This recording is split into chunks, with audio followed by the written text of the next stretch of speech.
Hello, everyone, and welcome to the very first Gamestorm Magic Podcast. I am Tom Denby, along here with Dan Horgan. And welcome, everyone. First time out. I'm very excited. How are you feeling about it? Pretty excited. I mean, we've been talking about this for a while. We always have some fairly good discussions, and we just were like, hey, let's turn it into a podcast. Yeah, people might want to hear this stuff. So I just wanted to say real quick, thank you so much to John for allowing us to do the Gamestorm podcast here. You know, really, his support has been pretty great. We're doing all the work, obviously, but him allowing us to use the Gamestorm name and, you know, really just providing rooms when we needed to record and all that type of stuff. Yeah.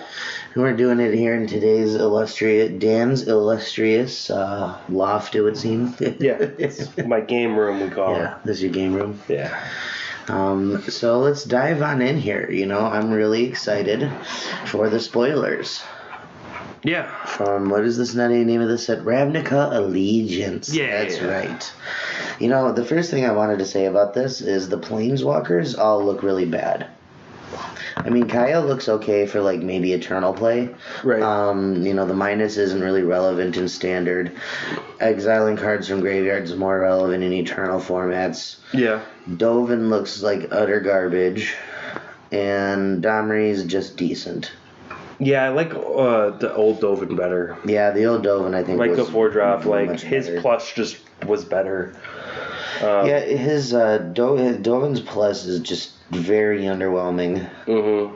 His minus, I mean, you make a Thopter, you gain a life. That's a relevant ability. And then he doesn't make an emblem. No, he doesn't make an emblem, and his ultimate's just like...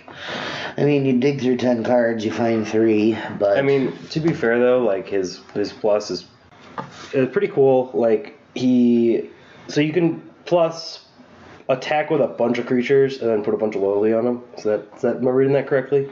Yeah, no, he's kind of a build around, and I think they're really trying to, like, push Thopters as a archetype this set, so to speak, or maybe more like blue-white mid-range, trying to keep away from Teferi as much as possible. Yeah, they did say blue-white was going to be kind of artifact-based. So, yeah, so I'm not surprised to see him function the way that he does. Yeah. And he will find a home, you know what I mean? Like, I'm a little bit underwhelmed is all I'm saying. Yeah. What about Domri? Domri's okay. I think... I like his plus. I think he's more of like a Jund Walker, you know what I mean? Yeah. He's going to sit there, hopefully, for like 6-7 turns and just get you a ton of value. You're not really trying to ult him too much.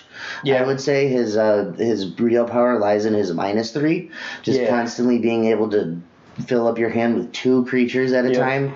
Very powerful. Yeah, the only thing I don't like is that you're getting 2 creatures out of it, and you're only looking at 4 cards. I wish it was like 5 or 6, so, you know, you're more likely to actually get 2 creatures off of it. Well, it's just it prices you into really playing like a Gruul or Jund aggro deck. You know what I mean? Yeah. Not aggro, or just creature-based.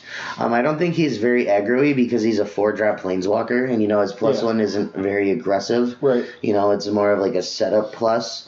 So we'll see. I think he'll find a home. I don't really want to spend a lot of time talking about the Planeswalkers as much because the creatures and the spells in this set are just crazy.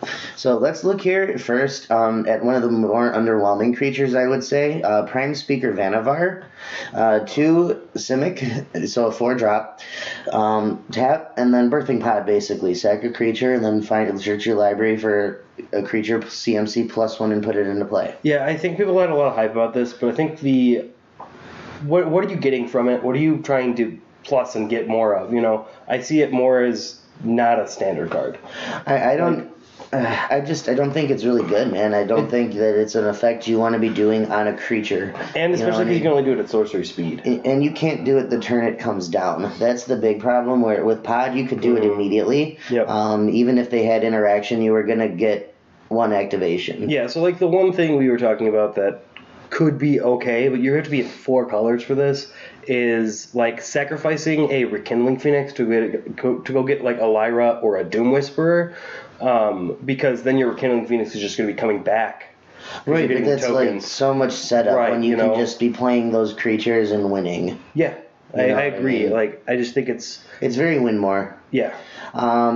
So looking down here, another Simic card that I really like, Hydroid Crassus. I think this guy is actually a powerhouse in the standard format, or at least he's going to be.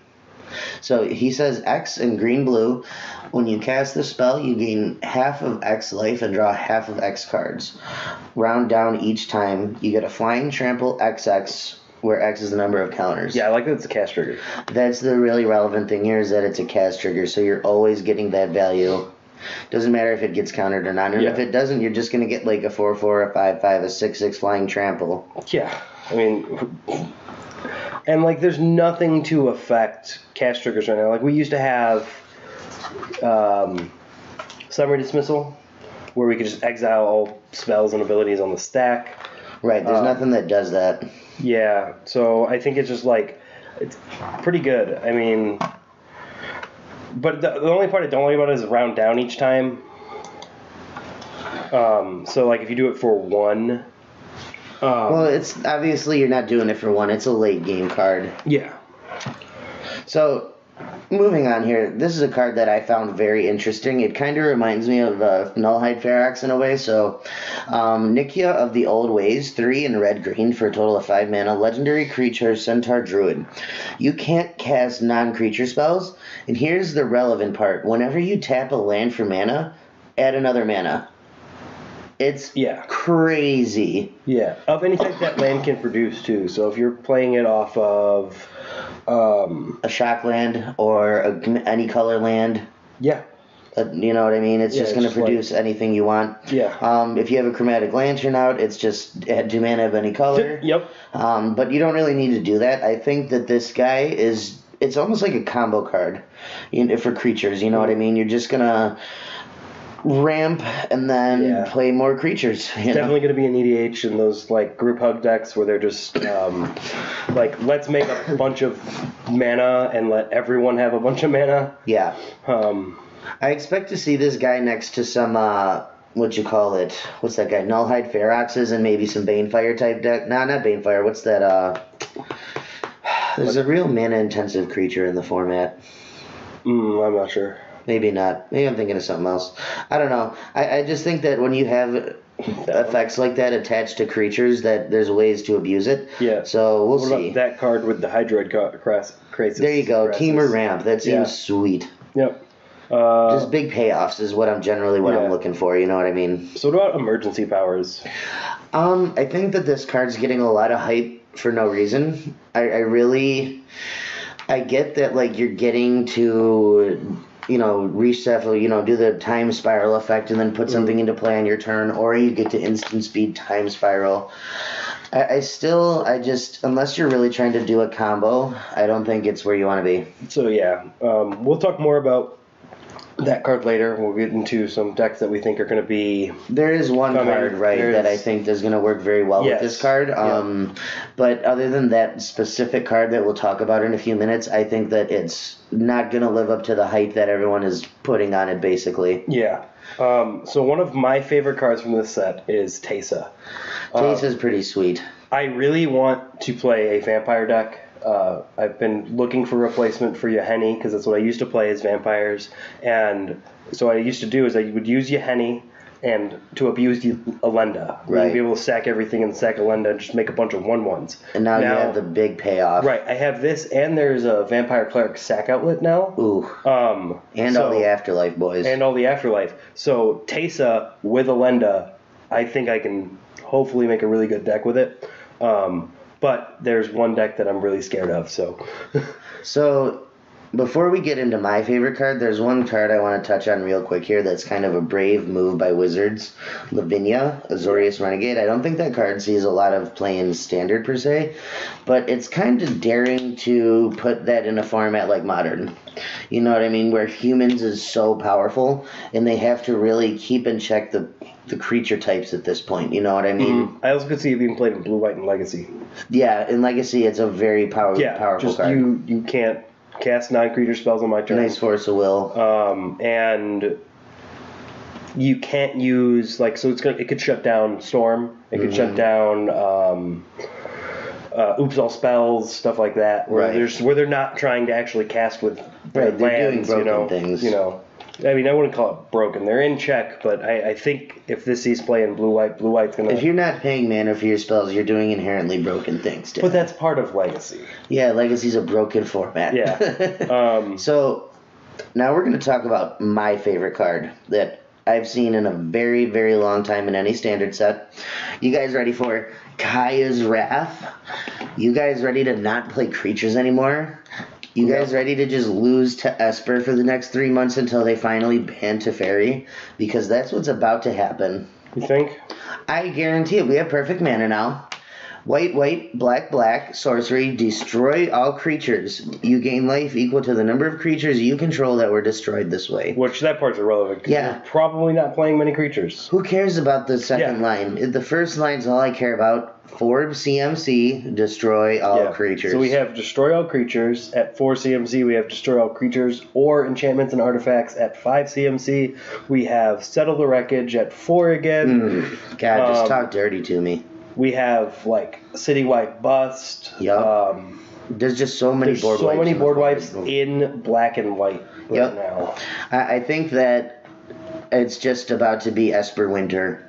Yeah. Teferi is about to destroy the format with the help of Kaya's Wrath. And that's something that I predicted, honestly. I didn't think that they were going to give a card to Zorius necessarily that was going to be very powerful in the format because they were too afraid of Teferi. Yeah. But I said, with the power of Esper as it is right now, they're going to give one card to Orzhov, pardon me, that is going to make Teferi overpowered, and I think this is going to be that card. Yeah. What about Precognition Perception? Is that a good card, or am I just like... I mean, it's playable as like a one-of, maybe. Right, yeah. I see a lot of decks playing like one of the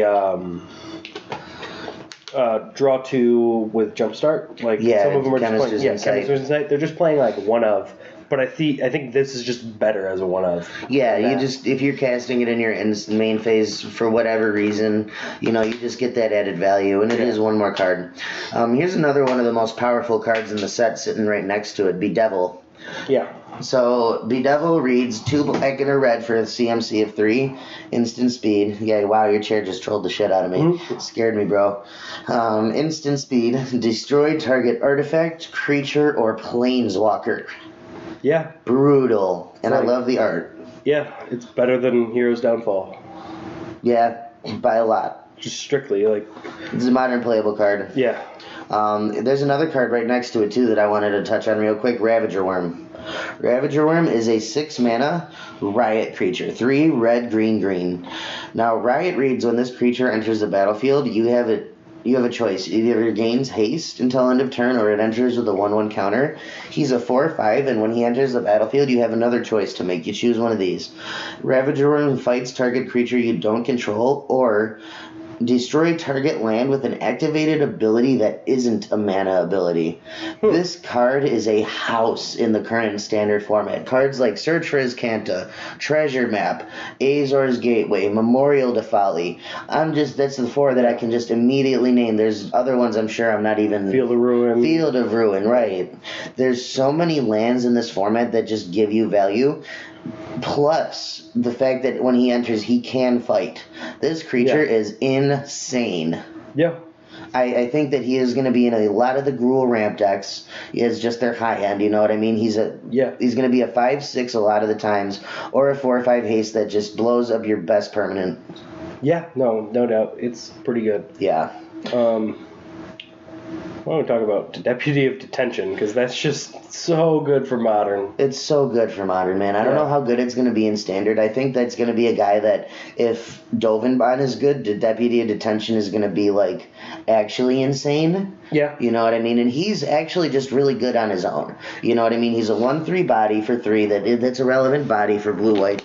And go ahead and read off his text box, just so the people at home know exactly what this fucking guy does. So when Deputy of Detention enters the battlefield, exile target non-land permanent opponent controls, and all other non-land permanents that player controls with the same name as that permanent until Deputy of Detention leaves the battlefield. You remember Detention Sphere? It's just Detention Sphere, yeah. How about we put him on a 1/3? Yeah, it's Detention Sphere on a stick. Yeah, that's exactly what it is.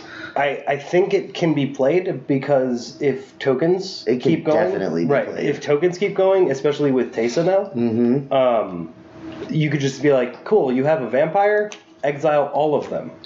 Well, I think that what Wizards, I'm just stuck on Esper. I think what Wizards is trying to push right now is like for an Azorius Flash type deck. With Wrath Captain. Wrath. You have cards like Deploy, Depose. They're just really pushing this like blue-white tempo-y, gain some life, make some dorks, and win the game with some tempo and hate bear type creatures type of strategy. So I would not be surprised to see this guy be all over tier 1 decks. Yeah. Honestly, you know what I mean? Tell me about Tithe Taker. This card's pretty interesting to me. Another one of these humans that, they have to be really careful with because he could be very good in Eternal formats.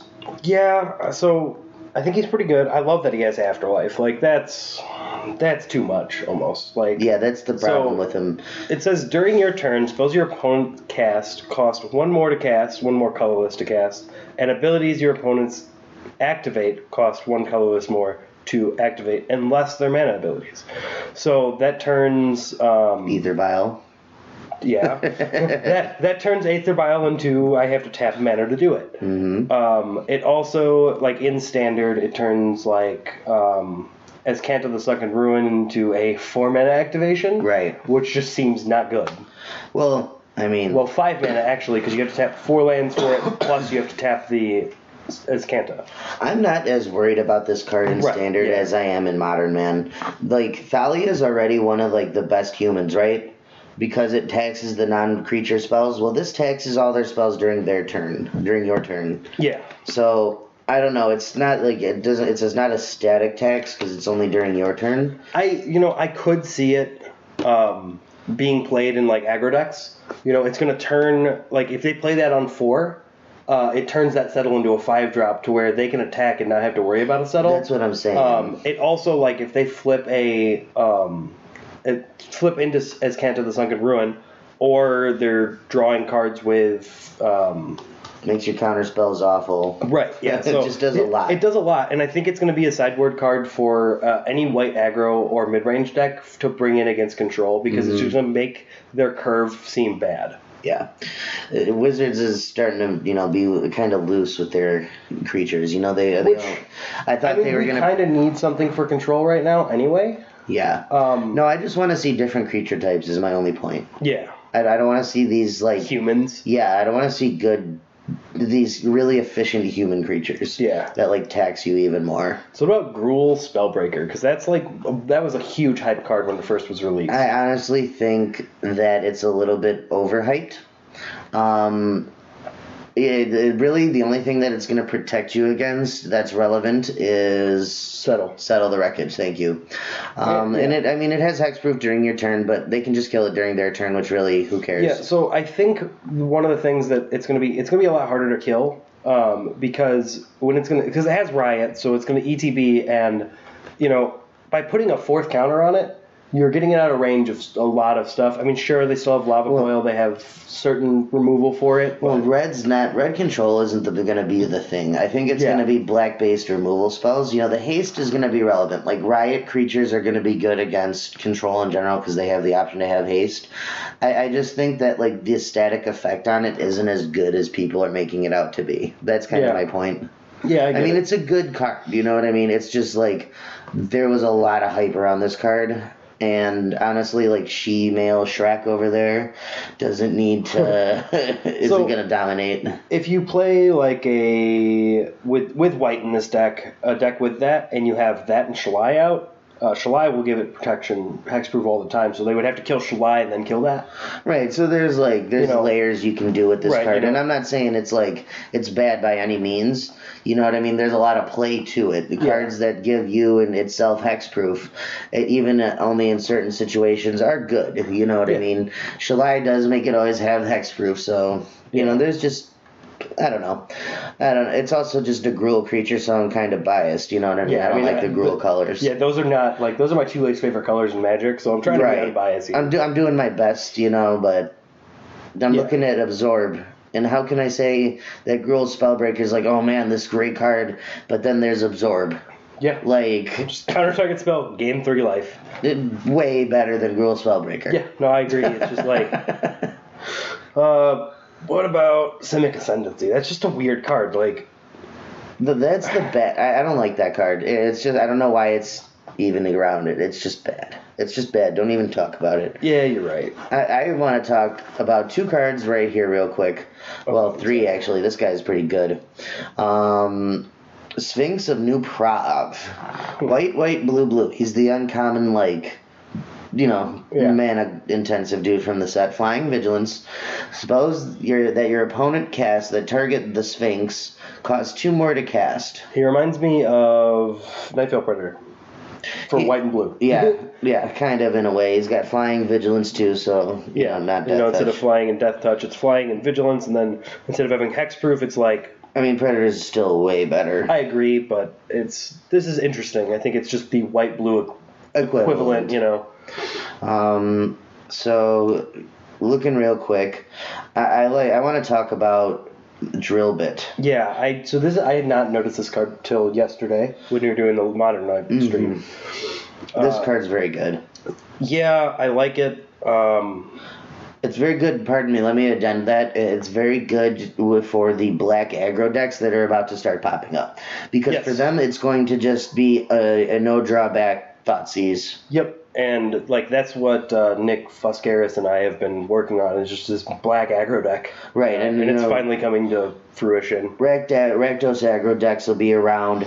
This card, it has the potential, if black aggro is good enough, to just be main deck 4. You know what I mean? Because you can just play 4 Thoughtseize, right, in any deck that's playing black. Yeah. So, the other card I wanted to talk about right here real quick is Frilled Mystic. Yes. The counter, the Mystic Snake. New Mystic Snake. Just good. Wow. Why are they giving us ETB creatures that counter spells? Because he's an elf lizard wizard, and that's fun to say. The lizard wizard. That's just fun to say. Yeah, it is fun to say. And honestly, I'm just a big fan of the card. Anytime that a creature says ETB counter target spell, yeah. Ooh. Hashtag ooh. Hashtag ooh. So the other card I like here is Pitiless Pontiff. And so when I was talking about that Teysa and Lenda little combo, this is part of it. It's a vampire cleric, so it fits into the deck well. And it's 1 mana, sacrifice another creature. This creature gains Death Touch and Indestructible till end of turn. That part's irrelevant.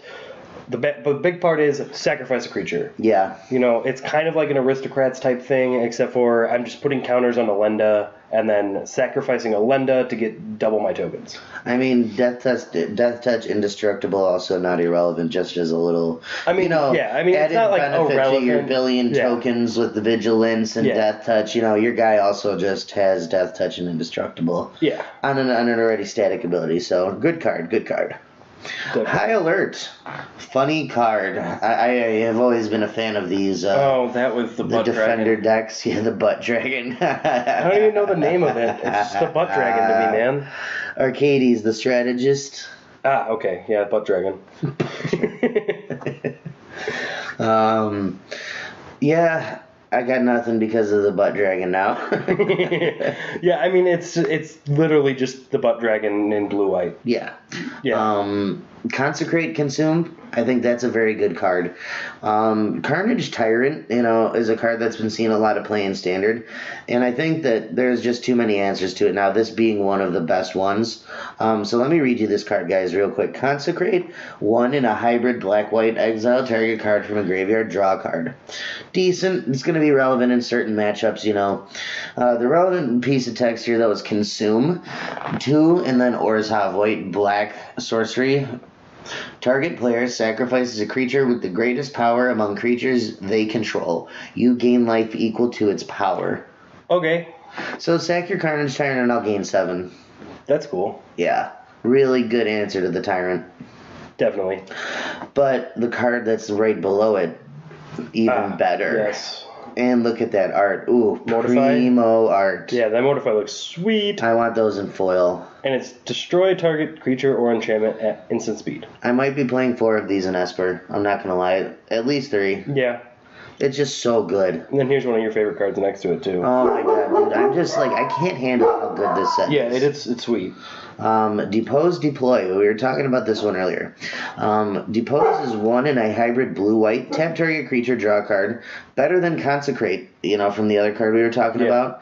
Much more relevant text there, in my opinion. The other side, Deploy, instant speed, 2 in Azorius, white-blue. Create 2 1/1 colorless Thopters with artifacts. With flying, with artifacts. And then you gain 1 life for each creature you control. That bottom part's spicy. Yeah.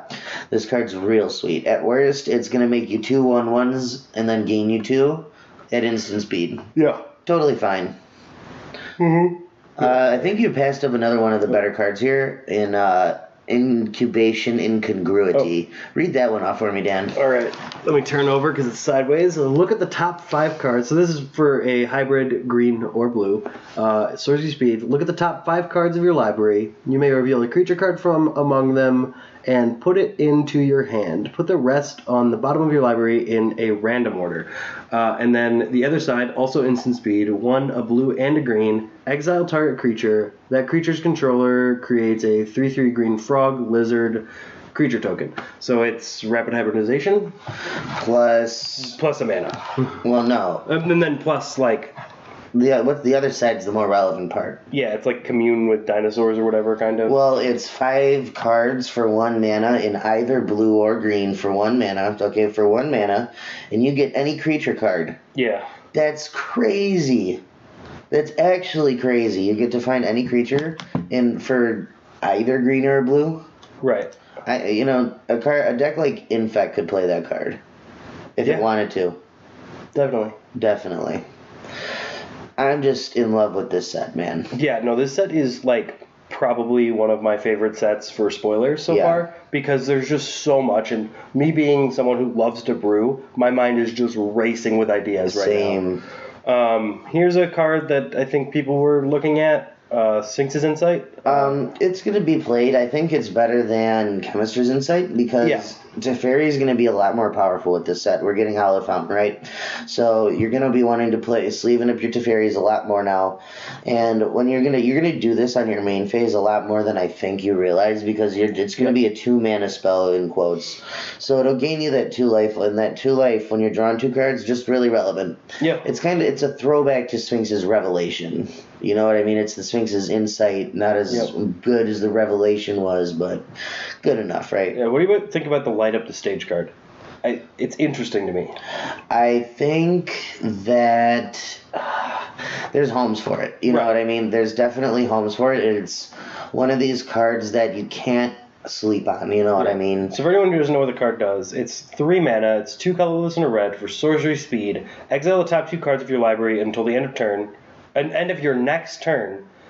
Your next turn? Yeah, and you may play those cards. It also has the ability of Spectacle on it, which is pay 1 red, and you may cast this spell for its Spectacle cost rather than its mana cost if an opponent lost life this turn. So you're exiling 2 cards, and until your next turn you can play I didn't read it was next turn, so I'm going to change my analysis of this card. Yeah. This card is sweet. It's 1 red, draw 2.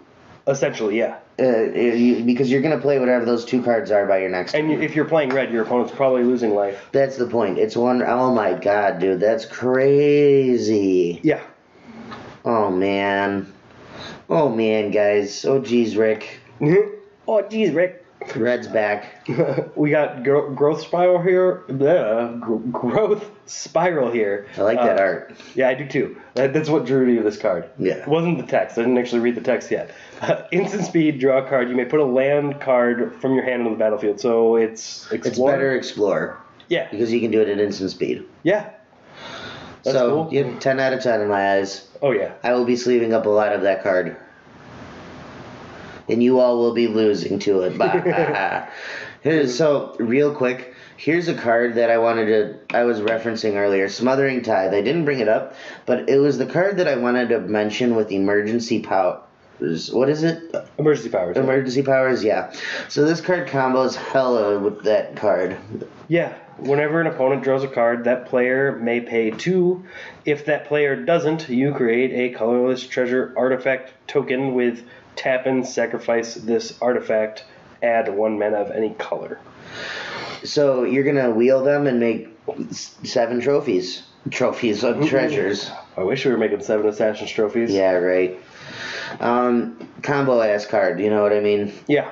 It could be a board card too, in like grindy control mirrors, just as a way to get ahead on mana. I could see that. Mm-hmm. Other than that, I would say it's like a 6 out of 10 card. Yeah. It's interesting. What about Gutter Bones? Gutter Bones is really good. Gutter Bones is... Yeah. He's like the... Dread Wanderer. Yeah, he's the Dread Wanderer of the Except format. you're only paying 2 instead of 3. Yeah, but he comes back to your hand. So you are paying 3. And only if an opponent lost life this turn. So it's not as good as... It's better, honestly, than Dread Wanderer with the 1 card per hand thing. You know what I mean? The other clause. Oh, yeah. Yeah. Well, it's just different, I guess. It's not better, it's just different. Yeah, they're just 2 different things. I want to talk about Mesmerizing Benthid. I think this card has the potential to be very powerful. 5 mana, 3 and 2 blue, Octopus. When Mesmerizing Benthid enters the battlefield, create 2/0/2 blue illusion creature tokens. Whenever this creature blocks a creature, that creature doesn't untap until its controller's next untap step. Mesmerizing Benthid has hexproof as long as you control an illusion. Oh.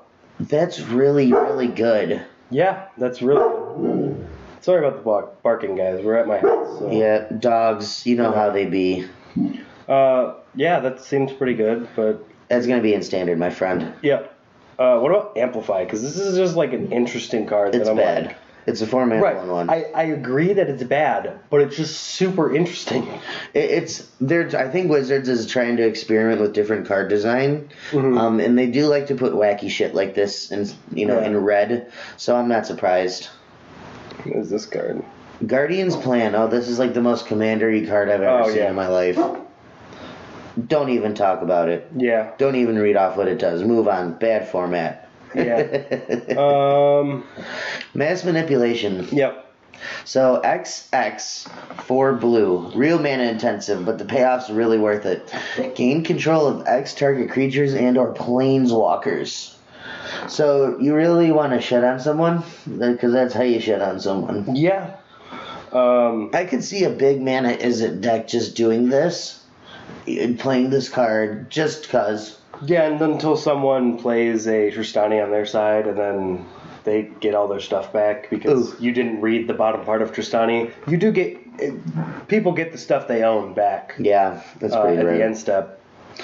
So here's a card I want to talk about: the new poor man's Craterhoof Behemoth. End raise Forerunners. 5 and 3 green. Creature, boar, vigilance, trample, and haste. 7/7. When Homeboy enters the battlefield, other creatures you control get +2/+2 and gain vigilance and trample. So I think that Wizards honestly only printed this card as a way to have a different version of Craterhoof, a fixed version, you know what I mean? Yeah. Because it feels like what Craterhoof should be. Yeah. Instead of +X. Right, just the most broken stuff. Yeah. So here's a very interesting card that's been sparking a lot of debate. Sphinx of Foresight. Oh, okay. The other one too. We'll get to that one next. Yes. There's 2. They're right sitting next to each other. 2 cards that are like new, interesting type of designs from Wizards. So we're gonna start here with Sphinx of Foresight. 2 and 2 blue, 4/4 flying. You may reveal this card from your opening hand. If you do, scry 3 at the beginning of your first upkeep. Yeah. Flying at the beginning of your upkeep, scry 1. Yeah, I like it. Just I have this in my opening hand. Let me scry 3 before we start this game. You know what? It's at your first upkeep too. So if you're on the draw, you get to know what they're doing, and you get to scry 3 accordingly. Yep. I really like this card in mono blue tempo decks. You know what I mean? As a 1 or 2 of. Yep. You don't necessarily need them, but if you do have them, sweet. I honestly could even see it in control, just because you're getting this benefit of. I mean, it's a 4/4 for 4. and you're scrying. I'm not going to at the very be... least. I was going to say, I'm sure we're going to see, like, at least in the first month or two of the format, there's going to be a lot of the control decks, especially the blue-red variants, I would say, that are going to be trying to play this card just because you get immediate value. Yeah. You know what I mean? And that's what a lot of these decks want, is just that immediate value. How good it is, though, will remain to be seen. Yeah, I don't necessarily know how good it is, but yeah, I think it's going to get played in some form throughout all of Standard. So, the creature right next to him, Stinky Ghost. Tell me that isn't Stinky Ghost, man. It is. Pestilent Spirit. Yeah. Tell me what he does, man. So he's a creature, he's a spirit, he's 3 mana, 2 colorless, and a black. Menace, Death Touch. Instant and sorcery spells you control have Death Touch. That's pretty sweet. Yeah, so like in Modern, Electrolyze, 1 damage, draw a card, kill 2 creatures. I'm going to kill your Gurmag Angler and your Hollow Death one, Shadow. Whatever, yeah. Just 1 damage. This card's really good. The body is... Alright, take away instants and sorceries you control have Death Touch for a minute, right? You have a 3/2 for 3 with Menace and Death Touch. That already is a very good rate. Do we see Grix's... Grix's Delver come back because of this card? Grixis Delver, that might be a stretch. I don't know, maybe. I mean, Delver got pushed out of the format because red-based removal is, just got worse and worse over time. That's true. So this is a way that it could come back into the format, it lets them fight through the Gurmag Anglers and all that other shit. I like this card in Standard, though. Especially with the Rakdos aggro deck kind of floating around. Yeah, there's so I was looking at this card and I was going through all my cards. I think it's like Radiant Lightning or something like that. It's deal 1 damage to each creature your opponent controls. And then 3 damage to them. Yeah, for 4 mana. So that's cool. That's what that's saying essentially is, I'm going to wipe your board for 4 mana and deal 3 damage to you. At instant speed. Yes. That seems great. Good card is good. Yeah. So, here's another interesting card. Rampage of the Clans. 3 and a green, instant speed, destroy all artifacts and enchantments. For each permanent destroyed this way, its controller creates a 3/3 centaur creature token. I hate this drawback to it. It's a commander card. Yeah. You know what I mean? They're printing a lot of commander cards in the set, I think. Yeah, I mean, I'd rather just play Cleansing Nova. Yeah, no, for sure. It's not a standard card, like I said. Or, you know what it does? If you're in mono green, it's playable. But, I don't know. There's a card that's very good right here. Cry of the Carnararium.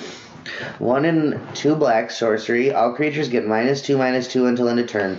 Exile all creatures in all graveyards that were put from the battlefield this turn. If a creature would die this turn, exile it instead. Why'd they have to double that? Because if you killed a creature before it can go into the yard. It gets exiled. Oh, okay. Because this is Flaying Tendrils with an extra line of text. Yeah, it's a bit of an upside. It's honestly just upside. So if you were to to put it in layman's terms, let's say they have like a 5 toughness creature, right? And you go, before you play this spell, you're going to cast your cast down on it, put it in the yard, and then you're going to clean up the board with the Cry of the Carnararium, and every creature, including the 5/5 that got cast down, is going to get exiled. Yeah, that seems good. Strict upside. Here is the most powerful card in the set.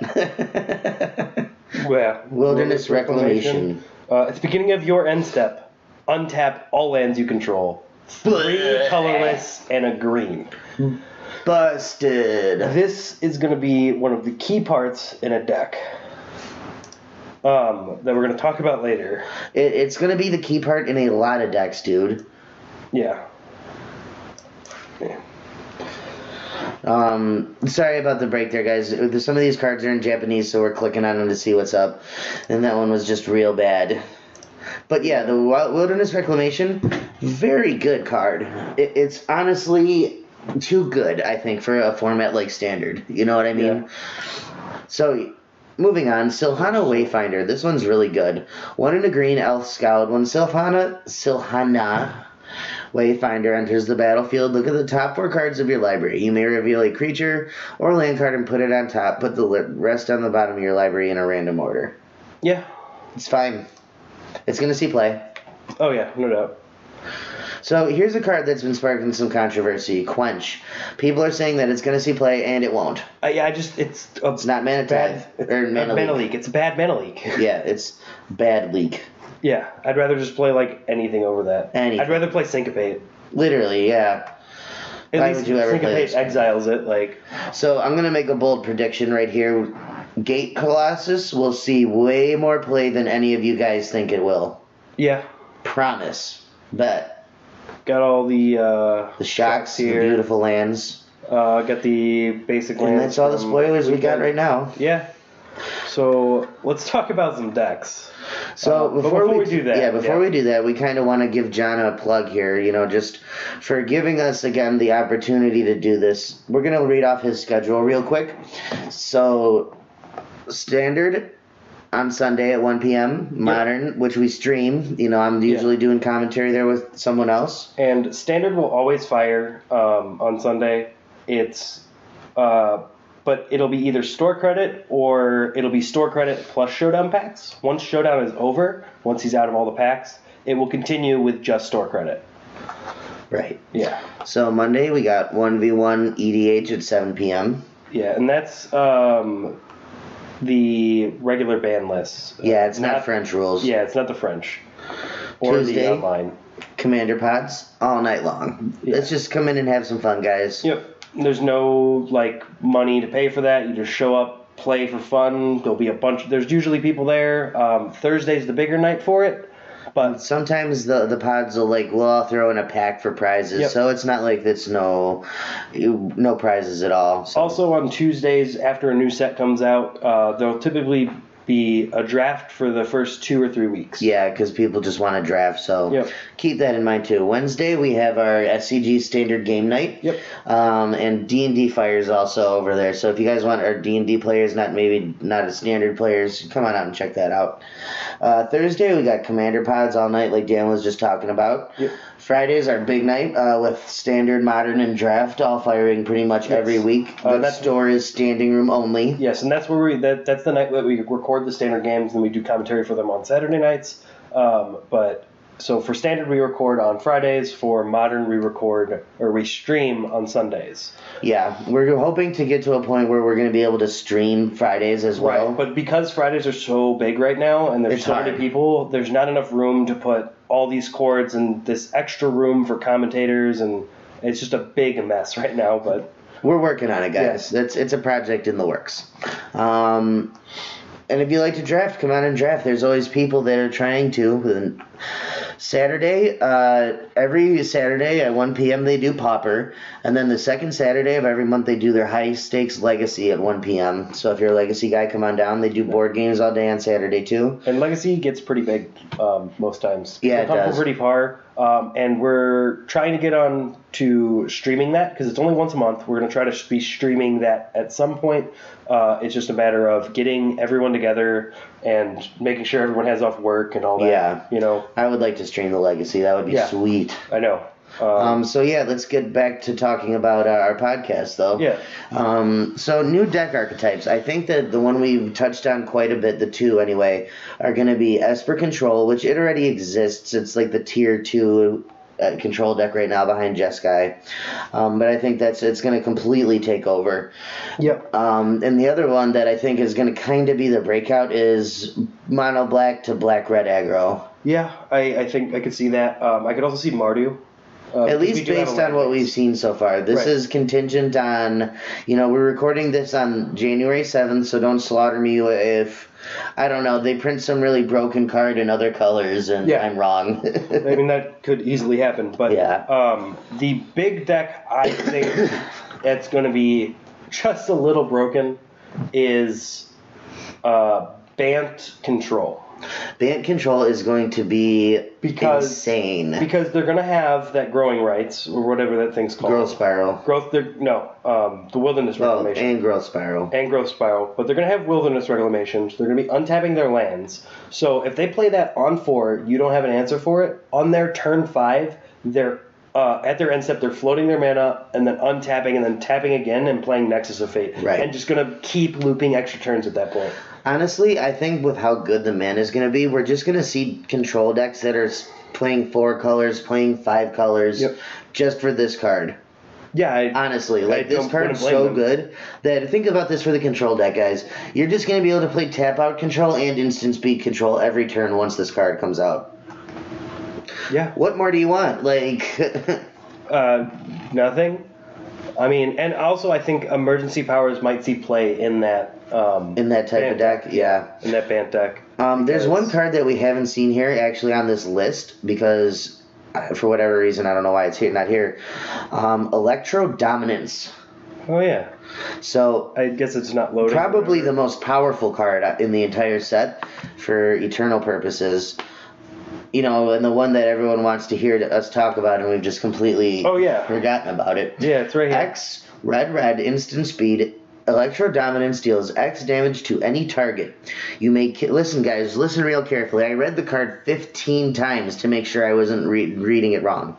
You may cast a card with converted mana cost X or less from your hand without paying its mana cost. So that means instant speed to fairies. Instant speed Niv Mizzets. Instant speed, yeah. Instant speed Eldest Reborn if you want it. Oh man, Jesus. It does whatever you want, whenever you want. Think about this, guys. For Eternal purposes, you can cast Ancestral Visions for free. You can cast Living End for free off of it. And any card, as we saw with what's that? The age counters from the older set. I don't know. The one that lets you cast Ancestral Visions for 3. It's a 3-mana enchantment, as foretold. Oh, yeah. As we saw with As Foretold, any card that lets you play Ancestral Visions for free is going to see play in Modern in some way, right? Yeah. So, yeah, it's just going to break the game. It's not going to break the game, but it's going to... It gives you a very good effect at instant speed, like a fireball, while casting whatever you want. It's really just... I don't need to talk more about it. It's such a high power level card. Yeah. And there is the potential to have broken that card. Oh, yeah. Very breakable. Yeah. And like I was saying, I want to play vampires. I think that's going to be a valid deck. I just don't know how far it's going to get with all this control running around. Electro Dominance seems like a really good payoff with Wilderness Reclamation. Yeah, and with Nikia. There's your rant. Well, you can't cast it when Nikia's out, so... Yeah, that's true. That's why I was like, Banefire. Well, I mean, if you have a sack out... Here's how you have to do it. You have to tap your mana, all your mana, to produce the double, and then you have to have a sack outlet for Nikia. Or you could just play Wilderness Reclamation and skip all this shit. Yeah, because that'll double your mana too. I'd get triple my mana with this. Yeah, you don't need it. If I do this in my end step. You don't need it. I mean, you're right, but... but I want to do it my way. Yeah. But, I want to do dumb things. If I'm brewing, I always have to throw that little spice in just to be like, oh, here's my little pet, combo thing. I know it's never going to actually happen, but it's here. It exists. Yeah. It's like the deck you're playing. I want you to play that Primal Amulet in it, just so that when you flip... You have that Primal Amulet. I do. It's in my room. All right. We'll get that later. I will play it in there if you give it to me for free. Yeah. Because I'm not paying for a Primal Amulet. Even though it's probably 34 cents. Yeah, I probably have the principle. Well, because I used to play that deck. Did you? I used to play a deck with that, Approach of the Second Sun, and Torrent of Hailfire, and then that Sunbird's Invocation. Okay. By the way, guys, real quick, shameless self-promotion here. The deck he's talking about is this Esper Moosh deck, or Esper #ooh. Yep. I like Esper Moosh. It's just Esper gain literal 80 billion life. Yeah, it's not infinite life. I stopped using my calculator for it. Yeah, so go watch my game on YouTube. And then ask me for the deck list because I know you want it. Yes, and we're adding a Primal Amulet into it because why gain double the life when you can gain triple it? Or then, times 4, I guess. Or when you could Vraska's Contempt 2 things. Yeah. Or you could Devious cover up their spell twice for no reason. Yeah. Either you could. You could, yes. It is really fun when you're in counter battles and you're like, I'm going to make 2 copies. Yep. Both target that. And there's man, I only have 1 counter spell. And you're like, yeah, well, I got 2. Womp womp. For 1. Yeah. Yeah, I just... The other breakout deck, I think, for this we're going to see in this format is Temur X Spell Ramp.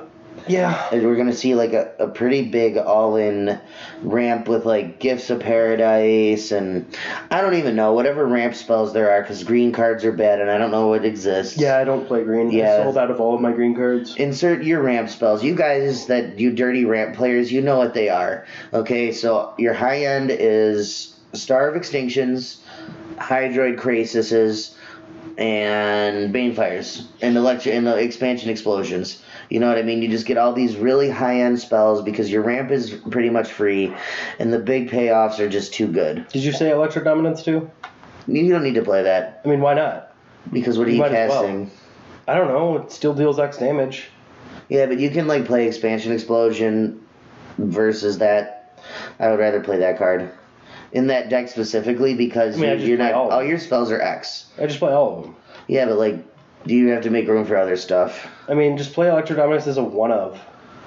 Okay, that's fair. And then you get like Wilderness Reclamation too. Yeah, you get Wilderness Reclamation. Like maybe you like throw in a Carnage Tyrant just because as an extra end game in case. Right, you get a bunch of big payoffs. Yeah, and like you're just like cool. I'll 6 ya and play a Carnage Tyrant at instant speed and block or whatever. Like you can cheat out creatures that way. Where it's like they're looking at your hand and they're like, oh, you don't play white, so you don't have settle, and you're just like, kill this creature, play a creature block. Right. It just gives you more options. And this deck's gonna play like the ramp deck that's in the current format, but instead of it's the blue-green Omniscience deck. You know which one I'm talking about? It's blue-green Omniscience with Overflowing Insight. Have you ever seen it? No. It exists, okay? Okay. This is going to be a much better version, obviously. Yeah. But because you get Hydroid Krasis, you don't need to play Overwhelming Insight to draw a bunch of cards. Your threat is going to draw you cards. Yeah. So I think that's going to be a good week one type deck. You know what I mean? One of the cards we didn't talk about that is really interesting is Rakdos the Showstopper.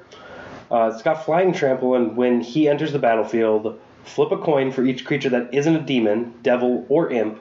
Destroy each creature whose coin comes up tails. It's interesting. It's a bad card. But like at the same time, it's a 6/6 with Flying and Trample for 6. Yeah, but 6-mana creatures are pretty garbage. Yeah. Do you want to sleeve that card up, Dan? I might. You go right on ahead. I'm not going to play those two colors together, though. Yeah, exactly. But like if I was playing red-black, I might put it as a one-of. I'm never playing that card. Spawn of Mayhem, another good card. Oh yeah, the could be Spectacle 3-drop 4/4. With Trample. With Trample and Flying. Frample. I don't like it. Don't like Frample? Flying Ram, Trample, Frample? Nah. And at the beginning of your upkeep, Spawn of Mayhem deals 1 damage to each player. Then, if you have 10 or less life, put a 1/1 counter on Spawn of Mayhem. It's a self-fueling engine. Yep. Cards that are self-fueling engines are always good. Suicide Black. Yep, exactly. Seraph of the Scales, this card's very good. I like this card as it could be a control card, just to be honest with you, because of the fact that it has Afterlife 2. So, Seraph of the Scales, 2 colorless, white, black, angel, flying, give it a pay a white, it gains vigilance, pay a black, it gains death touch, Afterlife 2. Yeah, 4/3. I like it. I think it can also be played in angels. It's going to be in a lot of decks, honestly. It's a very powerful creature. Yep. That Afterlife is such a scary mechanic, man. I agree. Especially with Teysa. Yeah, no shit. Yeah, if a creature dying... So, I don't think I actually read out Teysa's abilities. It says, if a creature dying causes a triggered ability of a permanent you control to trigger, that ability triggers an additional time. So, Afterlife. Triggered ability for dying, correct? I know, I know, it's obnoxious. So yeah, it's going to trigger. So let's say I have Teysa out with Seraph of the Scales. I'm going to get 4 1/1s. With flying. Oh yeah, 4 1/1 white-black spirits, which is interesting. I like the white-black spirits. They're strictly better than the white spirits. Yeah, I agree, but the way the token looks, they're sweet. Yeah, but my favorite art for spirits is from the Kamigawa ones. Those are decent. The non-flying ones. Yeah. The ones they did in the colorless ones. Right, the ones they did in the master sets. Yeah. When they redid the arts. I love those. And so anytime anyone is on stream and they have to play a spirit, even though they have flying, I'm like, use this spirit, it looks cool. Use this one. And they're like, you're right, it does look cool, but it doesn't say flying. I'm like, it doesn't matter. It's a spirit. Spirits are supposed to fly. Let's talk real quick about Judith. I love this card. Judith, the Scourge Diva. Look at that fucking name. That's an obnoxious ass name. 1, red, black. Other creatures you control get +1/+0. Whenever a non-creature token creature you control dies, Judith deals 1 damage to any target. 2/2. I like it. Yeah. I like the name and the art more than I like the effect. I don't know how much you're going to be playing non-token creatures. I just want it in foil. No, never mind. Sorry, I'm thinking of playing token creatures. Like you're not going to play token creatures in red-black, but I clearly read that wrong. I mean, it is a good card. You know what I mean? If you're in an aggressive creature-heavy black-red aggro deck, it's going to see play. I don't like that. I just don't like that it's 2/2. Dies to shock. Dies to removal. It dies to removal, unplayable. Yep, always. If it dies to removal, it is a lord too. Keep that in mind. So that is true. Yeah. Are there any other cards? Scroll down, you lazy fuck. Any other cards that interest you? You know what I like? Elf Crab Warrior Boy here. Growth Chamber Guardian. I think this guy has the potential to be good. So 1 in a green. 2/2, Elf Crab Warrior. Pay 2 in a green, adapt 2. We didn't talk about adapt yet, actually. If this creature has no +1/+1 counters on it, put 2 counters on it. Adapt is going to be, if it's adapt 3, it'll be 3 counters, right? So whenever 1 or more +1/+1 counters are put on Growth Chamber Guardian, you may search your library for another dude named Growth Chamber Guardian. And then put it into your hand. Yeah. I like it. I like the fact that it doesn't seem like a Simic card to me. It seems more like a card you want to play in a really grindy Sultai type deck. You know what I mean? Mm-hmm. Where you're going to play a 2/2, a turn later you'll put 2 counters on it. And you'll get another 2/2, and then repeat the process 2 more times. And now you've got an army of 4/4s. Yep. You know what I mean? I like it. It's a good card. This is one we skipped over earlier. Is Biomancer's Familiar. Activate abilities of creatures you control cost 2 colorless less to activate. This effect can't reduce the amount of mana ability cost to activate to less than 1 mana. So everything, if it has a mana cost, it has to be at least 1. Yes. And then and then it has a tap ability. So this is on a creature, a mutant. It's a 2/2 for a green and a blue. And then the next part is tap it. The next time target creature adapts this turn, it adapts as though it had no 1/1 counters on it. Right. Because that is the stipulation for adapt, is if this creature has no 1/1 counters on it, you may put 2 1/1 counters on it by paying this adapt cost. Right. So that's kind of cool, because now you can make these 4/4s into 6/6s, into 8/8s, into 10/10s, you know? I think if the adapt deck is around, it'll be played. I think it's more of like a draft rare, though. Yeah, I agree. I just had a thought about the Growth Chamber Guardian real quick, not to interrupt you. It's actually a lot better than I think we're giving it credit for, because it's any time a counter's put on, and it's not when it adapts. Yeah. So if you have a deck that's putting incidental counters on it in other ways, you're just going to spam a whole bunch of these things. Or if you're putting like repeat sources of counters on one, you get to just go find a bunch of these things. It's much better than I think I first looked at it. Yeah. Good card. It's interesting. I wish it was like whenever this gets a counter, but go search for a land. I thought there was a card like that, but that'd be too good. Or you can. Yeah. I actually think this is a better effect than that. Yeah. Going to find more free creatures. Hackrobat. I love that name. Oh, that one, yeah. Oh, I read it as Hack Robot, but you know, it's Hackrobat. She got some decent titties too. All right, Tom. I don't look at the game the way you do, apparently. You know what? I've never seen titties on a card before, but they're right in your face, bro. Have you ever seen Liliana before? You see, I see the face. Look at that. Yeah. They are right in your face, bro. Yeah. She's like trying to smother you. It happens. It does. Ooh, there's a card we passed up that I really like. Where? Down a little more. More. Never mind. Yep, there it is. Rakdos Firewheeler. Oh, yeah. Black, red. When Rakdos Firewheeler enters the battlefield, it deals 2 damage to target opponent and 2 damage to up to 1 target creature or planeswalker. This card's really good. It's always going to have an irrelevant ETB target, right? Mm-hmm. And if you get to kill a creature and hit them, it's insane. If you get to, snipe off the remainder of a planeswalker, for example, and dome them for 2, it's insane. The ceiling on this card is very high, is kind of my point. Yeah, I agree. But I think we're getting close to the end here. So. Yep, we've been talking for about an hour now, guys. Thank you for so much if you made it all the way to the end with us. Do you think anybody did? Maybe a few. You know what, let's test. If you guys made it all the way to the end, just comment on the video, #ooh. Yeah, or just message us. Yeah, say, hey man, we made it all the way through and we heard you were testing us. Yeah, or you could just literally message us and instead of typing all that out, just say #ooh. Yeah, if we get a message from any of you that says #ooh, we know that we got the message. Yeah. You made it all the way through.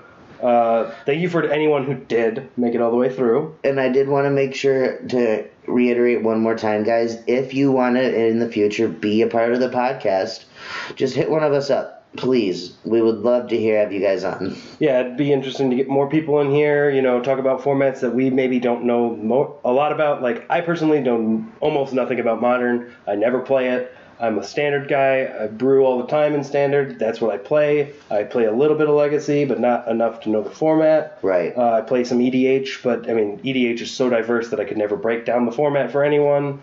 Standard's where I'm at. Tom knows more about all the cards than I do most times. I am kind of like a card encyclopedia. Yeah. That's why, despite not having played Legacy in a while, I still know the meta. Yeah. Despite not playing a lot of Modern, I know the whole meta at all times. I just keep up with it a lot. Yeah. But if you guys, if you're a Modern specialist or a Legacy specialist or a Commander specialist, we'll have you on at some point. I can't say for sure when, but, we'd like to have anybody. Yeah, and we're going to try to keep this up as a weekly thing as best as we can. Obviously, sometimes we're both going to be playing big events, GPs or something. We'll try to bring this equipment with us to those GPs and do it there. That would be sweet. And just maybe we'll talk about that GP and what we faced and how things are going. But we will try to keep up new topics every week. And, there's always more projects in the work, guys. Just to add to what he's talking about on the GP thing, we'll start doing video blogs of shit if you guys want to. Just, if you have any suggestions on content you want to hear from us or anything, just suggestions in general, just let us know. Yeah. We're always open to suggestions, always open to people trying to come in and help us with all of this, too. And, yeah, we're just going to keep doing more things and trying to get better at what we do. Mm-hmm. And you can see we've really been hustling with this shit. We're workhorse in it. We do this Friday night. We go and we play Standard and we record all night. And then Saturday night we sit for 3.5 hours and record commentary. And then Sunday we sit for 5 hours and we do the commentary there. And then we're going to be doing an hour of podcast every week. And then there's going to be more in the future, too. So we really are working and putting a lot of time into this for you guys, and it's for ourselves too. Not gonna sugarcoat it. We're doing this for us, but we're doing this a lot for you too. You guys enjoy it. You're listening, obviously. So just give us feedback. This is our first time out. I hope you guys enjoyed it.